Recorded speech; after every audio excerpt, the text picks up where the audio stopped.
Conheça agora os impactos positivos que as produtoras independentes de petróleo e gás proporcionam ao Brasil.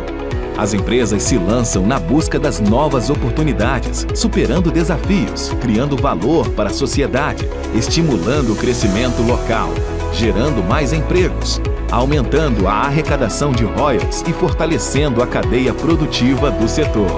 ABPIP, produtores independentes e fortes. O gás da Eneva faz diferença para muita gente. Para garantir a energia aqui de casa. Para quem faz o Brasil crescer. Todo mundo que tem orgulho da nossa cultura. O gás natural da Eneva faz a diferença na vida do sergipano e no crescimento do Brasil. Disponível a partir do Hub Sergipe, ele é mais limpo que outros combustíveis e garante fornecimento de energia faça chuva ou faça sol.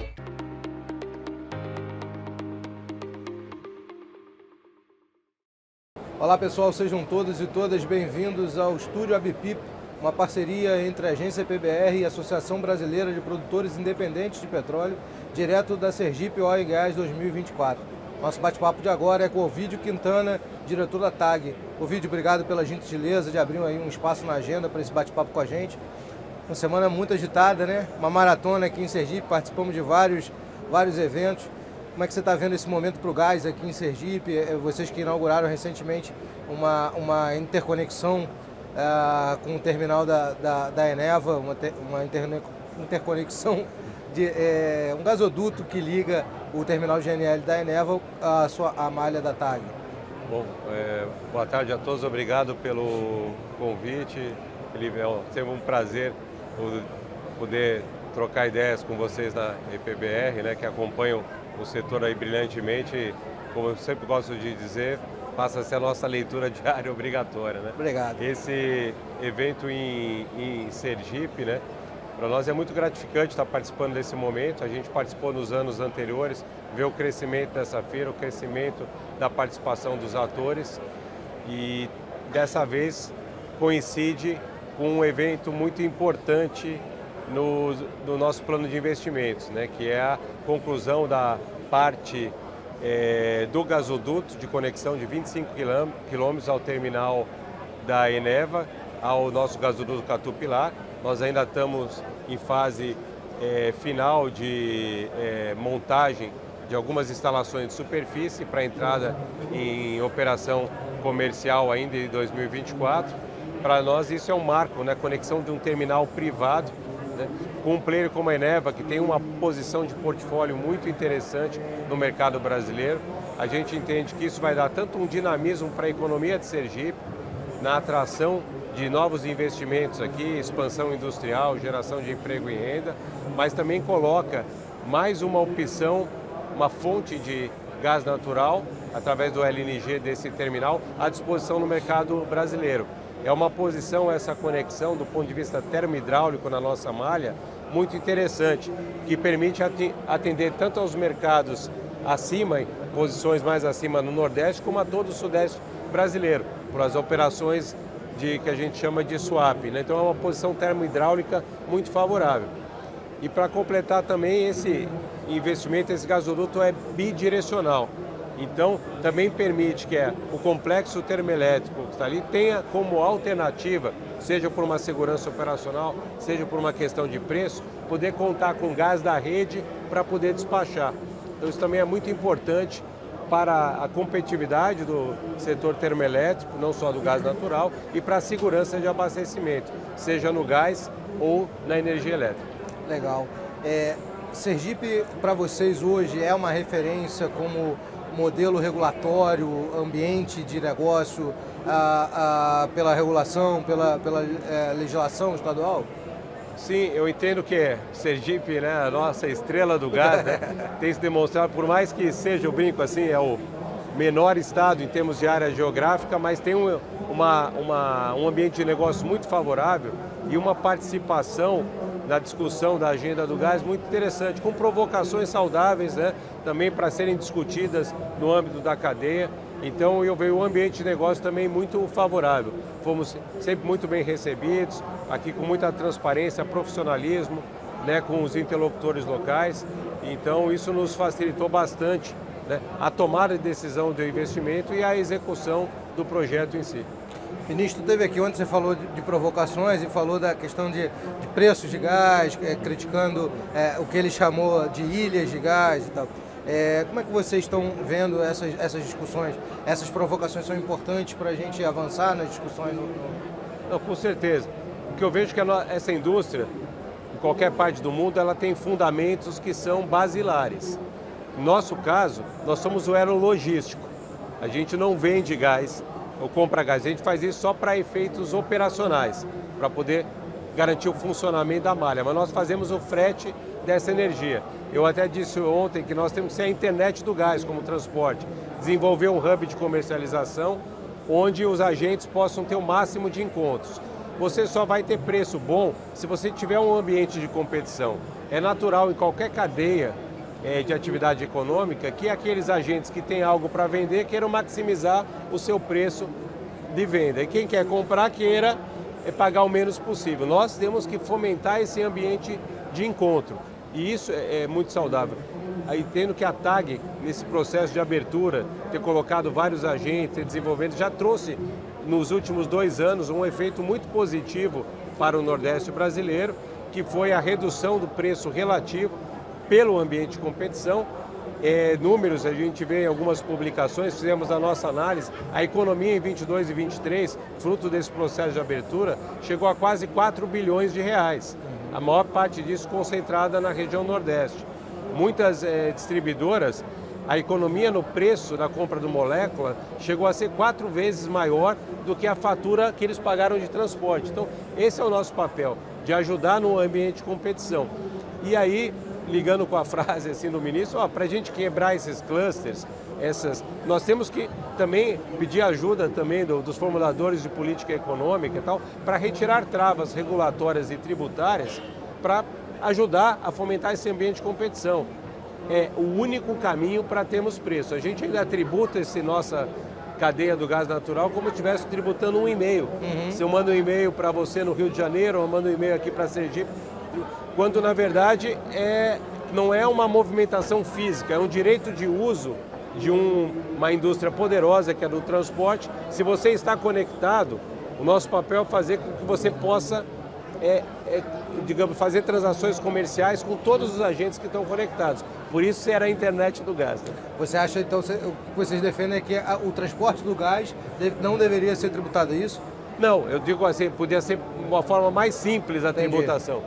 Você não precisa rastrear o par, quando eu brinco, tributar como um e-mail, não importa para onde você mandou o e-mail, você tem que tributar o direito de uso da internet. É diferente. Aí você dá muito mais liquidez para as transações e isso ajuda a derrubar o preço. Nós precisamos dar liquidez para as transações. Para isso temos que ter vários agentes conectados nas duas pontas, se encontrando no hub. Nós temos que a gente chama da nossa jornada digital para tornar isso cada vez mais fácil, esse encontro. Né? Esse é o nosso papel logístico. Quando eu falo nosso, indústria de rede, eu estou dizendo transporte e distribuição, porque nós conectamos as fontes de suprimento, transferimos a custódia logística nos city gates para a distribuidora, que entrega na porta de cada usuário. Então, a relação entre transporte e distribuição é fundamental, né, para fazer essa cadeia funcionar. Somos parceiros e também no desenvolvimento dos planos de investimento na indústria de rede. Claro. Um dos movimentos regulatórios que vai acontecer agora nesse segundo semestre é a questão da revisão das tarifas do transporte de gás. A ANP ontem a gente participou de um painel junto e a diretora Simone, inclusive, falou sobre isso nesse painel. Essa é uma preocupação que sempre é levantada também pelos produtores, por carregadores, a questão das tarifas. Como é que vocês estão vendo essa discussão hoje?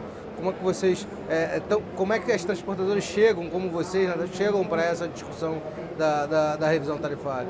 Primeiro que eu entendo que esse é um processo muito natural e nos setores regulados como o nosso, existem experiências internacionais e até já no Brasil, como aconteceu com a própria TBG, que teve as primeiras discussões em função de terem vencido contratos legados.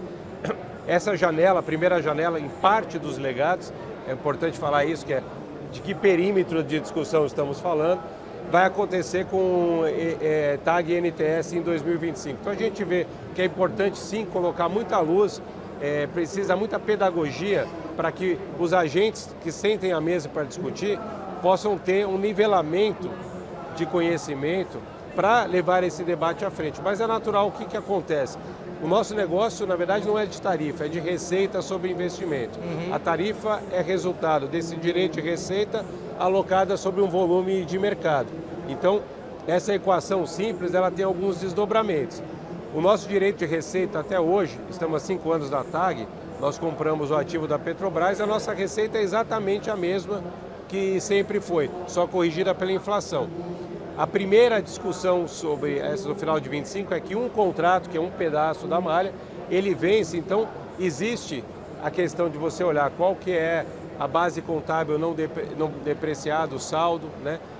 Corrigido monetariamente, quais são os novos investimentos que a TAG fez e não repassou para o mercado ao longo desses 5 anos, os custos de abertura de mercado também, e para serem recuperados, os investimentos do próximo ciclo de 5 anos. Então, se avalia todo esse direito de receita e isso é o numerador. E muito importante a nossa discussão do denominador. Quanto mais usuários, quanto mais essa indústria for integrada, quanto mais a integração com o setor elétrico, né, as térmicas conectadas, você tem mais denominador e você tem uma tarifa adequada para os usuários. Então essa discussão é muito saudável, mas a gente precisa, estamos fazendo um esforço muito grande de colocar todos os atores no mesmo nível de conhecimento para poder ter um debate saudável na mesa. Legal. A gente está hoje, a gente vive um momento, talvez um momento peculiar dentro da regulação na área de óleo e gás, que nos anos que eu acompanho a ANP, talvez eu nunca tenha visto a ANP num processo tão difícil, interno, com cortes e contingenciamento de recursos. E aí eu queria fazer 2 perguntas para você. Primeiro, de como a indústria pode ajudar nisso. Eu acho que a indústria pode ter um papel para isso. E segundo, como que vocês veem o andamento da agenda regulatória para o mercado de gás? Ontem mesmo também, de novo, no painel que a gente conversou sobre a possibilidade da ANP botar a agenda regulatória dela em consulta pública para a indústria ajudar a priorizar os temas da agenda. Como é que vocês veem também esse movimento e como que a indústria pode efetivamente ajudar a agência nesse momento? Você trouxe um excelente ponto, né? Na nossa visão, nós estamos muito mais no apoio à agência, no sentido de garantir os recursos adequados num setor tão estratégico para o país como o nosso. A gente tem falado muito com diversos atores do governo em defesa da agência, numa agência independente, fortalecida, que possa lidar com esse desafio que cresceu exponencialmente, e enquanto que os recursos da agência que já para de crescer, né? Vai ter muito mais atribuição. Isso, muito mais atribuições. Então, nós estamos muito mais no sentido, quando a gente aponta os atrasos dessa agenda, não são no sentido de crítica, mas no sentido de defesa, no sentido de apoio, que é muito importante o fortalecimento das agências. É um patrimônio da governança brasileira, né? É muito importante que isso aconteça. Então nós temos apoiado muito esse movimento de garantir recursos para a agência. Com relação à agenda regulatória, claro, estabelecer prioridades, como que também você consegue organizar essa fila e de uma maneira que você garante uma boa governança, transparência na discussão com os agentes, seja também acelerando, às vezes, alguns recursos externos comandados pela agência que possam ajudar na discussão com o mercado, porque o tamanho do desafio é tão grande e nós não temos tanta gente especializada, né, no setor. Então, olhando até movimentos de mercados mais maduros, cooperação entre agências, a agência conduzir algum tipo de processo, como se fosse até algum tipo de licitação, contando com recursos externos, para que, sob o comando da agência, pudesse ajudar nessas pautas prioritárias, e também uma regulação de transição, porque a gente está num momento que o óbvio não pode deixar de ser feito, né? Então, a gente tem alertado sobre alguns investimentos, por exemplo, estratégicos e fundamentais, às vezes não é nem para ampliar mercado, mas para garantir que o mesmo mercado seja atendido, porque a fonte de suprimentos, da onde vinha o gás, está mudando. Então, às vezes, até para atender o mesmo mercado, mandando gás de um outro lugar, ou seja, redução drástica de Bolívia e vir mais gás do pré-sal para atender os mesmos mercados, se não forem feitos alguns investimentos na rede, por exemplo, esses mercados podem ficar desabastecidos ou sob risco. Então, tem alguns assuntos prioritários que talvez a gente também tenha que debater alguma regulação de medidas transitórias que possam nos ajudar a passar por esse gargalo, né, de pautas que nós temos que resolver no setor. Agora, se você tivesse que priorizar aí, o que tem na agenda hoje, o que na visão de vocês é mais importante nessas discussões? Bom, eu colocaria algumas coisas, né? Assim, mas eu botaria, por exemplo, a gente instaurar rapidamente um hub de comercialização, remover algumas travas, a gente colocar um hub de comercialização. Obviamente que a questão também, o pessoal fala da regulação vinculada à tarifa, mas a discussão também sobre a remuneração, né? Nós estamos num setor estratégico, se investe em longo prazo, e a metodologia de cálculo de WACC, que já vem sendo discutida, inclusive com sucesso no ambiente de distribuidor, cito o caso de São Paulo, né? No setor elétrico, transmissão, a gente precisa rever rapidamente para poder dar o estímulo aos investimentos que são necessários para o país, né? Então eu colocaria e também uma visão integrada das tarifas, a gente destravar as interconexões que são barreiras virtuais, né, que não existem, ou seja, todos os dias o gás flui por todo o país, nós temos que dar mais liberdade aos agentes transacionarem do Rio Grande do Sul ao Ceará entre si, né? Digamos que é onde começa a malha lá embaixo e onde termina a malha integrada. Legal. Ovidio, eu agradeço mais uma vez sua gentileza de abrir um espaço na agenda para bater esse papo com a gente. Eu que agradeço mais uma vez pela oportunidade. Muito obrigado. Obrigado a você que está acompanhando a cobertura do Sergipe Óleo e Gás pelos canais da Agência PBR.